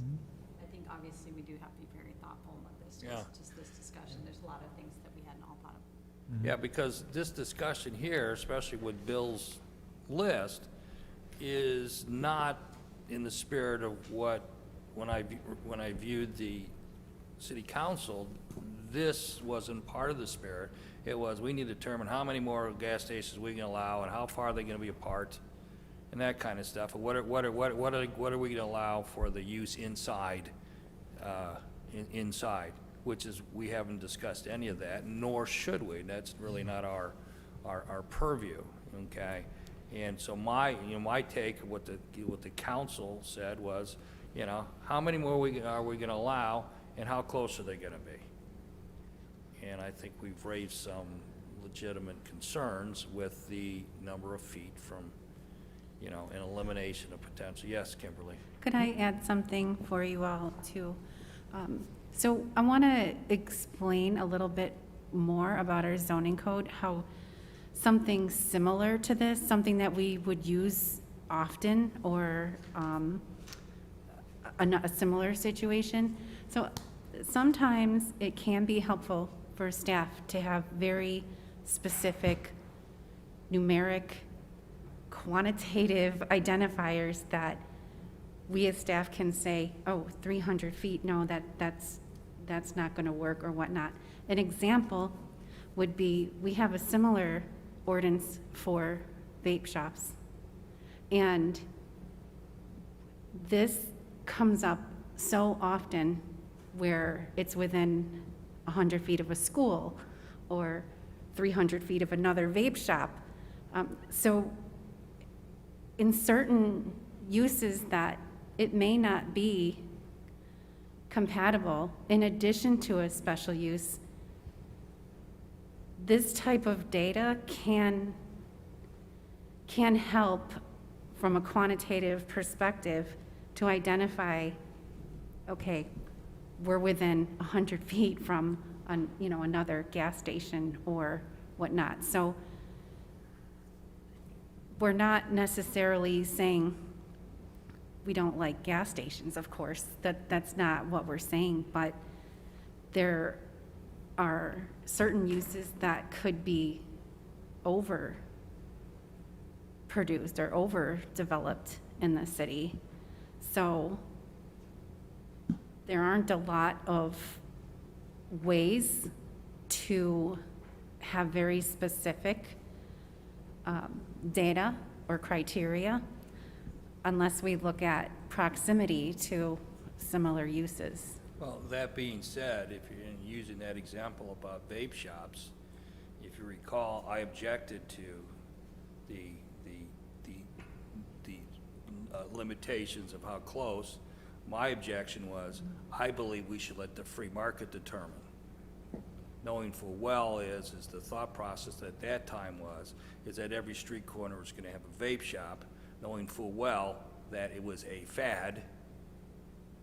And now it's come down to two places in town, one that really is a vape shop, and one kind is a tobacco shop that sells vape, okay? And we've had two vape shops, they closed, which is exactly what I said was gonna happen. And I think the same way with the gas stations. It is, let the free market decide, okay? You know, Phillips 66 isn't gonna come here if BP's down there, and they're taking a huge amount of, nobody's gonna wanna share if they don't have to, and the market will determine who comes here. Right now, yes, there's a number of people that are saying, hey, we'd like to put a gas station in Lockport, but as soon as one, maybe two come in here, then other people say, well, we may not make any money. That's why we don't have a Home Depot. That's why we don't have a Menards. That's why we don't have a Lowe's, because the free market doesn't go ahead and say, well, let's put one of those buildings in Lockport when we have similar buildings within 3 or 4 miles of this. Yeah, we've never put any restrictions on fast food Never put any restaurants. restrictions on chicken shops, taco shops, you know, chiropractic offices, dentist offices, doctor's offices, you know, I would, grocery stores. I would agree with all that, and typically, I would absolutely support the free market working. The challenge with a gas station, as is shown on Bill's sheet, as is shown on all of the former gas stations that we have, current gas stations that we have, is that, yes, they will come in and locate across the street from another one. They will come in and locate catty corner from another one. The challenge here is we can't redevelop gas stations. So if they come with the intent like a CVS and a Walgreens or a Home Depot and a Lowe's or a Menards and a Home Depot, you know, if they come in and they do business, but they decide to close and leave, that site isn't readily redevelopable. That's the biggest impediment here. And doctor's offices, you can redevelop those. Fast food stores, you can redevelop those. All of those things don't have these limiting environmental impacts that preclude their redevelopment.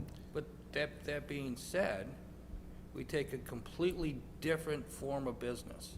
We take the Jewel Shopping Center, very 1990s, early 2000s thought process. That's what we all wanted. Let's put up these strip malls. That shopping center has never been 100% filled. We can say we can redevelop it, but it's obvious that it's not being redeveloped because we have continued vacancies there, okay? And we have continued vacancies over by the Sherwin-Williams area over there, okay? And so we can't go and say, well, those areas, those could be redeveloped for some other purpose, but they're not being redeveloped for some other purpose. So thank goodness that we didn't go ahead and have the strip mall out there on Lockport Square, because we would have a bunch of empty buildings out there that could not and would not be redeveloped. I believe the Shell station in front of Jewel is on the site of a former gas station, isn't it?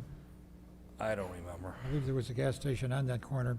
Yeah, so way we've back had, when. I think what you're saying is the point that that was a trend, just like having vape shops, just like possibly having lots of gas stations. That's not in the vision of what we want for our town.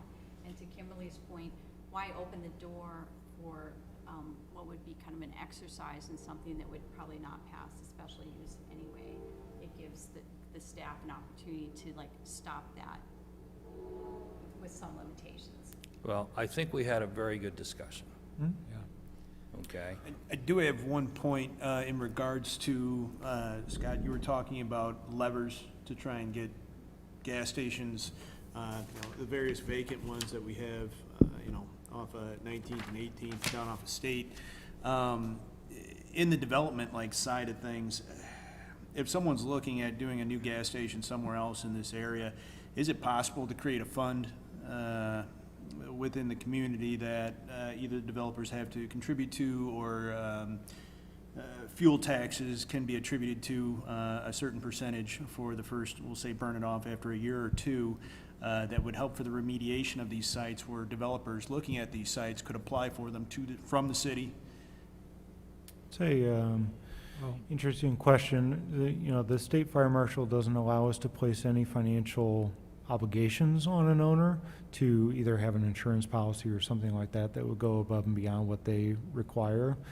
But having a separate fund to be able to mitigate some of those things, that might be. If you want to have a new gas station here, you got to help us get rid of the old ones, is basically as best as I can put it.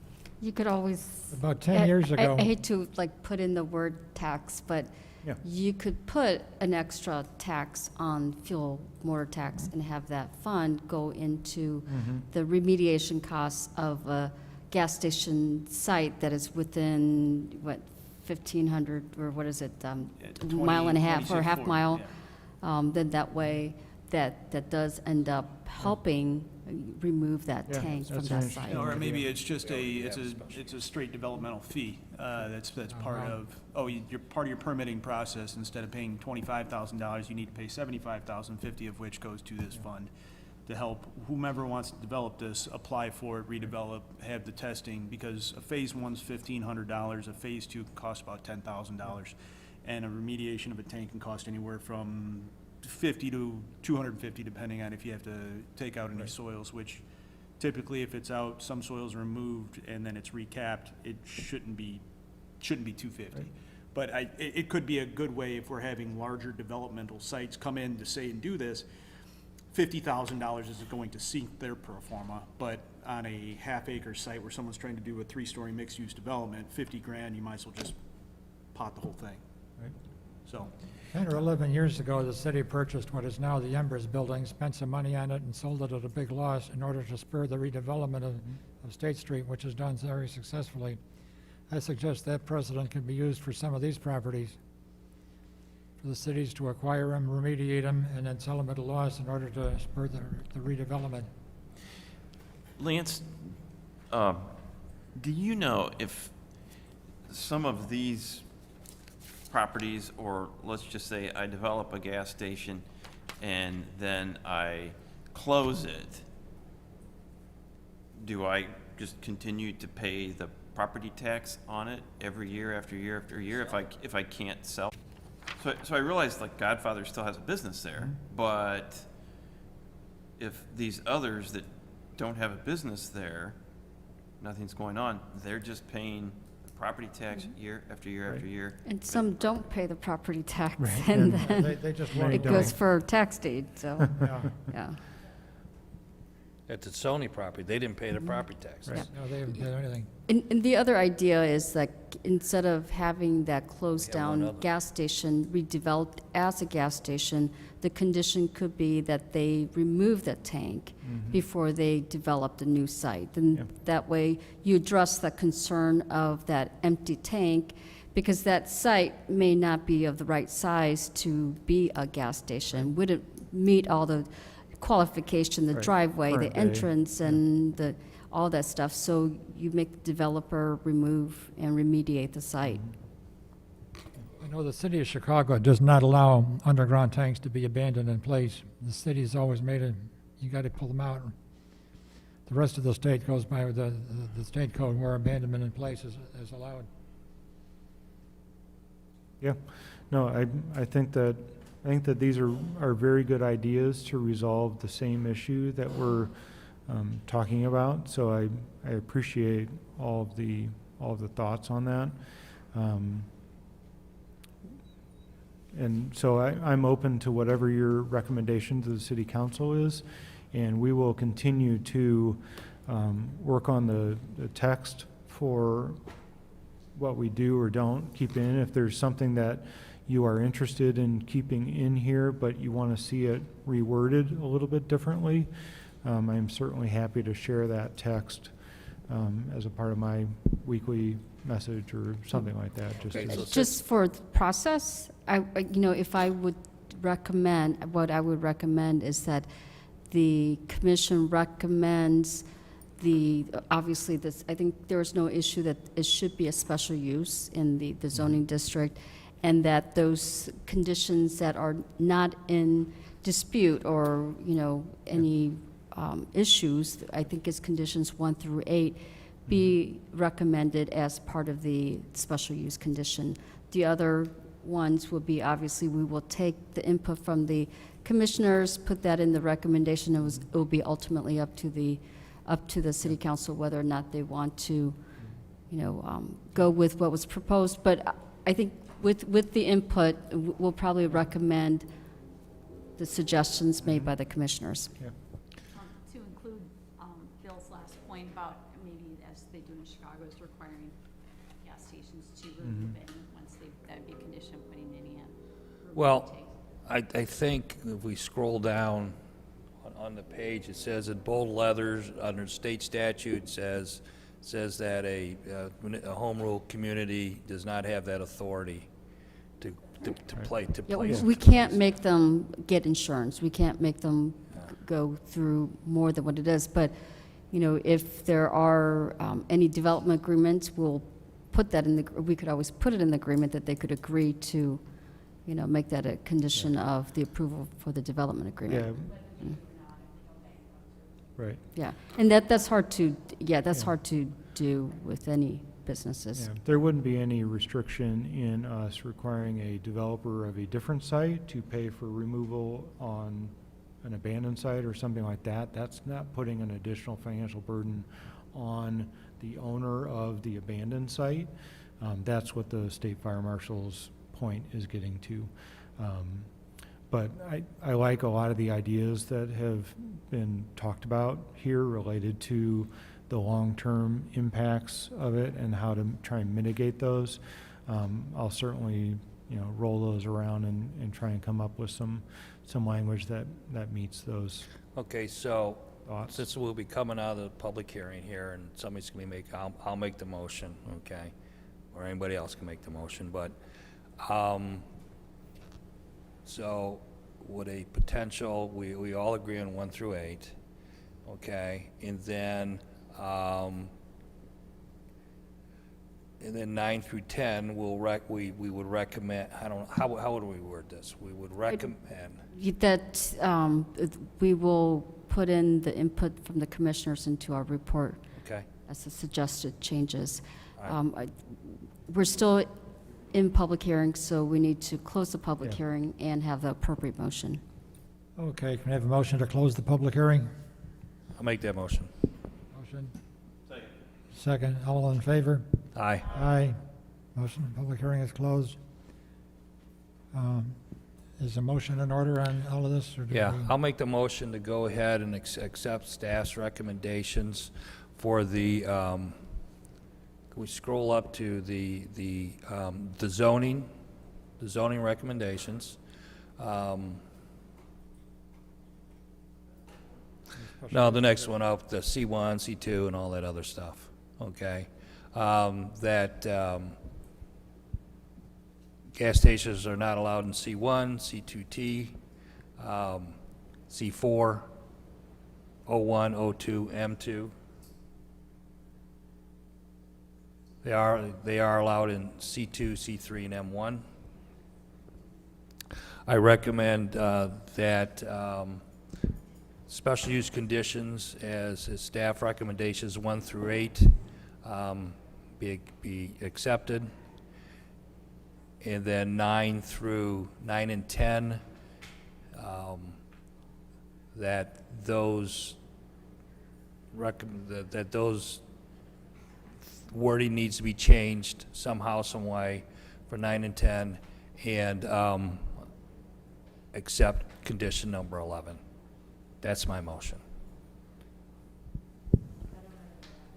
You're gonna have 1 to through 8, I would say accept conditions 1 through 8 and 11, Yes. city staff to reconsider items 9 and 10, Yeah. and present clarified language to the city council. Yes. That works. So we need a Okay, second. We need a second. Second. Any further discussion? Hearing none, roll call vote, please. You got it. Wheeler. Yes. Garland. Yes. Maloney. Yes. Oxley is absent. Peters. Yes. Likens. Yes. And Deskin. Yes. Motion passes. Okay, if there's no further business, have a motion to adjourn? No, No further business, okay. Not quite yet. Almost made You're it. gonna try and can me, Bill. Well, that was exhausting. Goodness gracious. All right, the last item for you all this evening is review, and this is only new business. This is not expected to have any kind of recommendation. It is presented for your information. We will have a public hearing on this item in the future. Back in 2008, we established a series of design guidelines to kind of help to manage the appearance and growth of the community. At the time, the mid-2000s was a time of wonderful growth, but it was also a time of unfettered growth, with a lot of really challenging designs and materials being put forward that created a number of different headaches for the city, namely Victoria Crossings and a number of other communities that ultimately got to the point where they had signs on their roofs saying, "Please help me," because of some of the material qualities that had been put out there in the community. And so in response to that, in 2008, we started developing these. In 2007. We put together a series of design guidelines to help manage and get to a minimum level of quality for the community so that we wouldn't have those issues going forward in the future. Those design guidelines covered residential, commercial, and industrial development types within the city. Those have served us well since that point. However, much of the information, I shouldn't say much, some of the information specifically related to materials is now aged. Those design guidelines are 13 years old. There is a lot different product on the market right now that does not have the same challenges that it did in 2008. So we have looked to make some of those modifications to our design guidelines, as well as update a number of the images so that they better convey the quality and the appearance and materiality that we are looking for in the community. There are not a lot of significant changes that you will see in the document, but some of the big ones is we wanted to support flexible guidelines and criteria just like we have with our zoning code, still maintaining a focus on quality, but even more of a focus on design as opposed to just materials. We wanted to clarify the application that this includes infill development and provides additional guidance related to vinyl siding and architectural character. This now includes multifamily urban standards for kind of planning for future downtown growth and development that is outside of the historic district. We do not have any of those in the design guidelines currently, and not really in our exterior building materials either. Requirements, and so we felt it was important to include that information to plan for that. We removed the minimum home size requirements. That became a legal issue. We improved the graphics and the images throughout. This is a part of Appendix A, Appendix B, and Appendix C in our zoning code. Appendix A is the exterior building materials portion.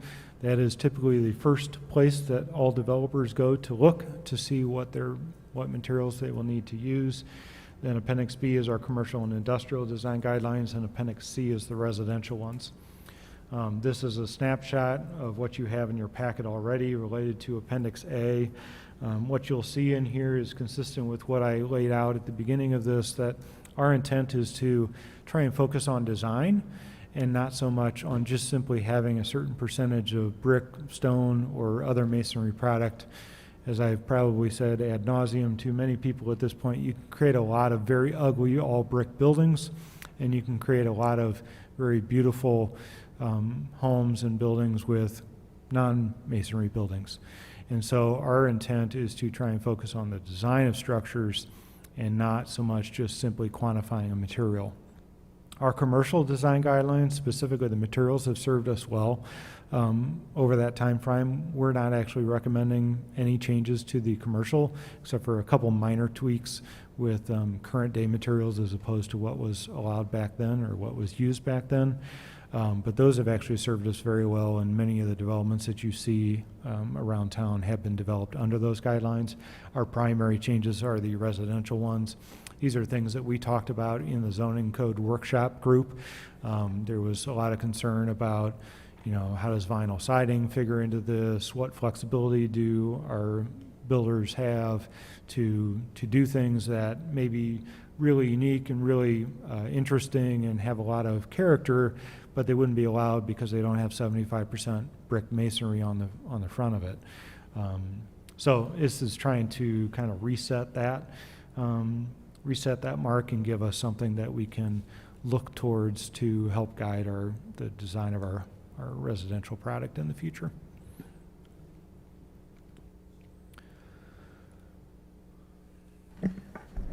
So the flexibility that we're giving ourselves, would you say that leads to a bit more of a subjective review of the designs that are coming in, as opposed to, as Kimberly mentioned, I'd like to have some numbers here to do things with.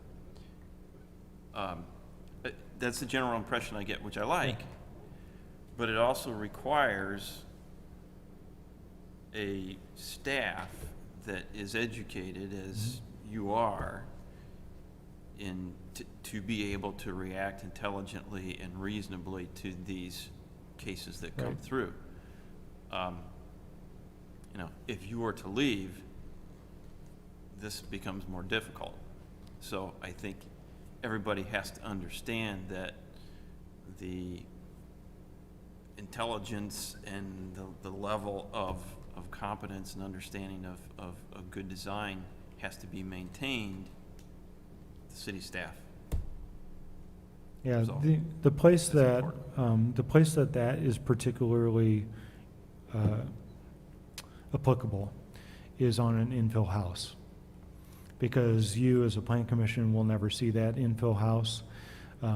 Most developments that these apply to, you'll see, because it is a new development that requires new buildings, new sites, all of that kind of stuff. So, really interpretation of that, and it's clear in here that the onus is on the developer to prove how they meet the intents of the design, and that's why there's some specific language about style and other components of it. The design guidelines themselves, the larger document, has a lot of detail information about eaves and windows and things like that really do frame in the structure of it. And in fact, I've used our current design guidelines on the Silo Bend project, the Redwood project. A number of those have allowed me the flexibility to push the envelope with them to get a better looking product, even if the materials aren't quite exactly 75% brick. I would rather have some of the product that we got out of that than a 75% brick box with a band that goes around the first floor. And so these are really valuable to us, and when you review it at a plan commission level, that's where it helps you as well to evaluate it. In my comment is almost made selfishly because you make our work very easy. Right. And if you're not there, our work is a heavier lift. Right. So, thank you. My comments are kind of to go with what Lance just said. Dave Oxley and I sat for 6 months on this committee, and the roadblock we spent so much time on was infill in the older section of town, okay? Because what makes Lockport unique, especially in where Janine lives, nothing looks the same. And that's what makes it unique, okay? And so the whole flexibility thing would be, so if somebody was an infill property, and there's a couple in the old section of town, well, then they aren't going to go ahead and be, the flexibility is that they are not going to be required to meet the exact same design standards as, say, a Silo Bend. It's going to be far more aligned with the 1930s or 1920s era, where they might have had cedar siding or whatever. And that was something that Dave and I really fought hard for, because I would hate to lose Janine's. Yes, okay, and make, it's, God forbid the house burned down and it could never be replaced looking like it is now. It would have to be to more stringent standards to a new construction, i.e. a Silo Bend or Karen Springs or whatever, so that we fought really hard. So I like this whole flexibility thing, and I think it'll allow us to keep the uniqueness in, basically from Madison Street down to State Street and all the way from the north end to the south end, which really is, that's, especially with the new infrastructure, the new roads and the water mains, all of a sudden the house it's going to become a very, very desirable redevelopment area, okay? And we're seeing, Don Bauer on Lincoln, he's really doing the first really redevelopment, and over the next 25, 30, 40 years, we may see more of that. So we need to have this flexibility instead of, well, okay, you got to produce 75% brick, and so I like that. Yeah.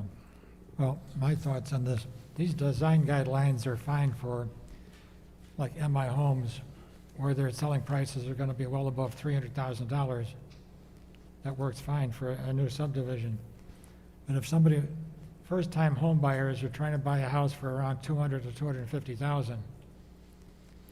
And the thing is, with these design guidelines, if they want to build a modest house on an infill lot, they can't do it. Well, I would actually say that the new design guidelines are actually trying to get closer to that. Our former design guidelines required that every house have 75% masonry on it. That's what our current exterior building material stands. And I was going to make that comment because it's very applicable, Bill, in that you're going to have Fox Hollow, Serenity Landing, Hidden Lakes, it's all the same place, come back before you in a month. And one of the things that we have talked about with them is, diversity of housing. How do we provide housing for first-time home buyers? How do we provide housing for move-up home buyers? And it's a real challenge right now. MI Homes was supposed to start at $350, and right now their starting point is at $410, and the Clover Ridge townhomes are selling for $425 right now. And some of them $500,000.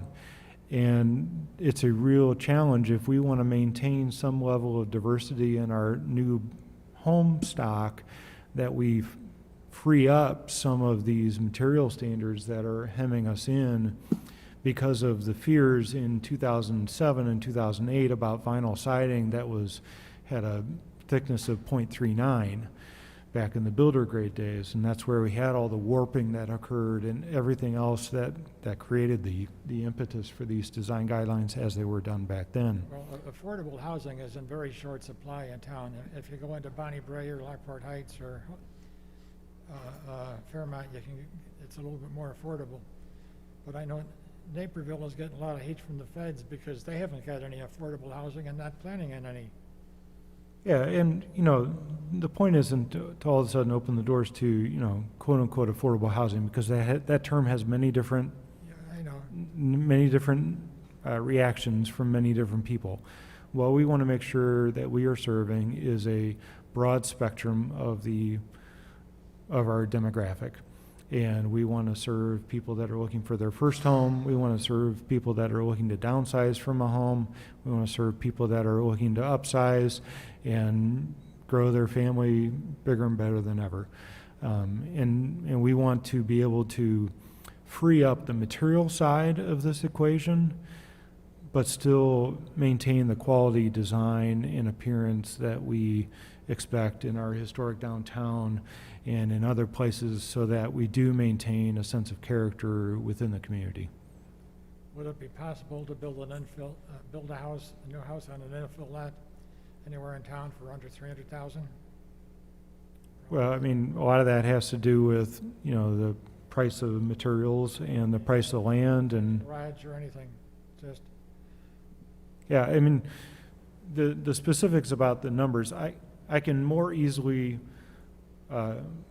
speak to a new home builder because, they've got set standard models that we can modify. An infill house could be any size.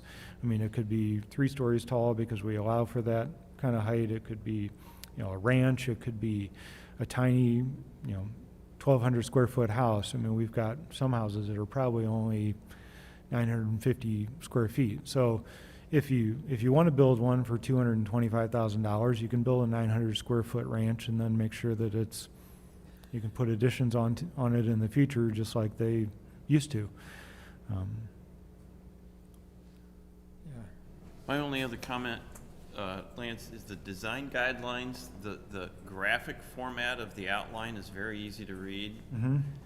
Can we make the appendix that easy to read? The appendix outline is just Yeah, there's kind of a blur.